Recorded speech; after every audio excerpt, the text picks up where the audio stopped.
Mark Lippert, the United States ambassador to South Korea, was attacked on Wednesday. He was giving a speech in Seoul, South Korea, and a man attacked him, 55-year-old Kim Ki-jong.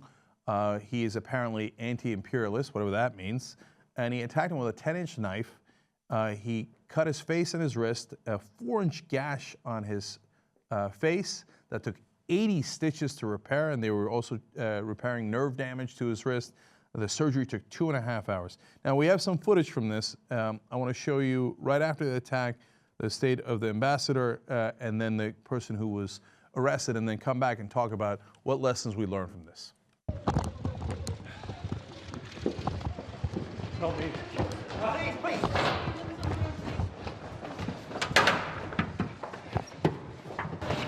Here, pressure, and I'm bleeding here. I'm bleeding here. Okay. I'm bleeding here. Can you call the hospital? Okay. Ambulance? I need an ambulance fast. Get me to the hospital. Okay. Help. You guys got to stop this bleeding here. Jesus, man. That is hard to watch. He's 42 years old. He recently had a kid in South Korea while they've been serving there in January. Of course, everybody's heart goes out to him. Now, before we get to how he's doing, I just want to show you footage of the assailant here who was arrested. 오늘 테러했습니다.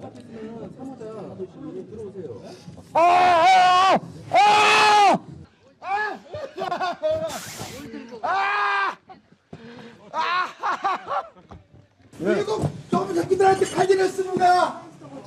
왜 전자훈련 합니까 이 땅에서? 10년을 이걸 이래야지 지금 걱정이 빠집니다. 제가 하나 더 됐어.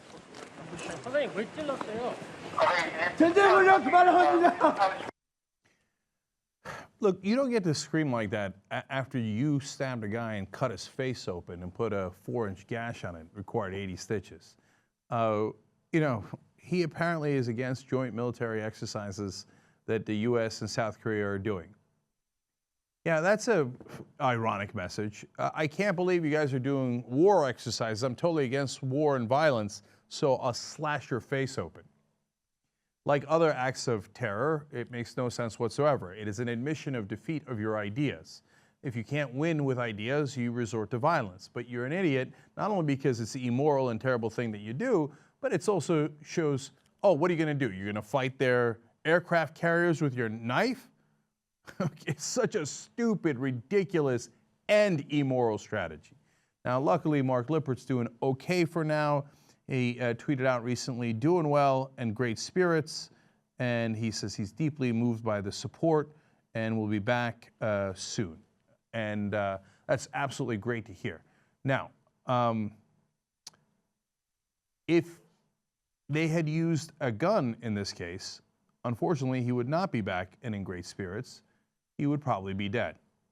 Now, I know you're not supposed to make any kind of comments like this, and you're supposed to be quiet when your point of view does not agree with the gun rights advocates and the Republicans and the conservatives. You're supposed to wait, what, a week, a month? How absurd would it be if a month later I was like, hey, you remember that story about our ambassador to South Korea? I just want to make a point about it. Okay, no, I'm making a point now, okay? Thank God that he did not have access to a gun, the assailant, because if he had, you know, you wouldn't have had a terrible cut. Don't get me wrong. I mean, 80 stitches, right? 2.5 hours of surgery. But if a gun, he's almost certainly dead. So thank God it wasn't a gun. You know why? Because guns kill people. All right. Now, the North Koreans jump into this, and they're thrilled about the attack.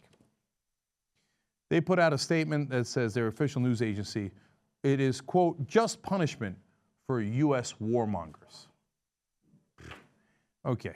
And then they say we're hostile. You're applauding our ambassador's face getting cut open, and we're hostile? No, it appears you're hostile. And finally, Cory Gardner is a senator, and he's going to get involved here. I wonder what he's going to say. He says, disturbed by the assault on the U.S. ambassador to South Korea. Very true. And he says, I'll be carefully monitoring the investigation into that attack. What does that mean? Oh, I get it. So these are the guys who would tell me, oh, don't politicize it, are ready to politicize it, and not on an issue that matters, not on policy, I'm watching the Obama administration. I'll be carefully looking into the attack, because of Benghazi. Like, they were supposed to know this freaking insane madman was going to jump out of nowhere and cut our ambassador? How the hell would they have known that, right? No, I'm ready. I'm watching and ready to pounce to make sure I could blame Obama. Great to know that you're on the watch, Senator Gardner. Very encouraging. So, look, bottom line is, thank God the ambassador wasn't killed. As usual, if you want to make any kind of message and you do it through violence, you debase that message and you're a fool and deeply immoral. I'm just thrilled that the ambassador's alive.